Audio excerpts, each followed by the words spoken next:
Why would you recommend the Leveling Up podcast and myself as a resource for people to improve their lives, build impact, influence, and income? That's easy to answer. I think what impressed me most about you is how coachable you are.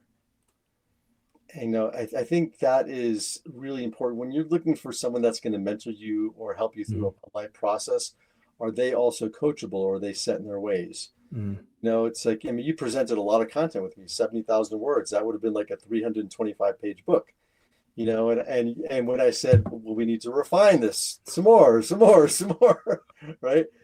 You didn't question it. Is it frustrating? Yeah, because you want to say everything that you want to say, but extremely coachable. And I think when you realize that the person that you're working with is coachable, that means they're always learning and growing. And mm. you want to be with people that are learning and growing. That means everyone in their community is learning and growing. And that's a really good situation to be in. I think you're also very creative and insightful and intuitive, and you're a phenomenal listener.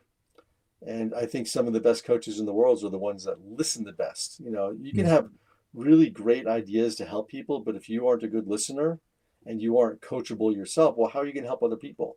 Because you Yeah. can't relate to other people. I mean, what I really learned about being coachable was when I wrote my first book, Footsteps After the Fall, Mm, which is kind of the story of that day the rock hit me on the head. And I hired an editor, and I wrote the entire book, and I found him through Facebook. Didn't even just randomly, right? Just a mm, search. And he only edits his own books. He said, "Oh, I don't edit other people's books. I just do my own." I said, "Well, can you just do me a favor and give me your opinion?" So I sent him the manuscript, and he read the entire thing. He says, "I don't ever do this, but I absolutely love your story. I want to help you." And he said, "But here's the deal." He says, "You're not going to like a lot of my suggestions because you wrote a phenomenal story, but we need to turn it into the reader's story, which is what we mm. talked about at the beginning of the podcast."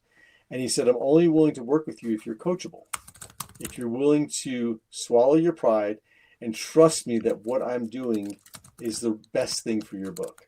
And that's what you've been. You've been extremely coachable. You've been a great listener. And I know that you're going to continue to convey that to other people. Plus, I mean, you're great. You love life. I mean, it's like, who wouldn't want to hang out with you?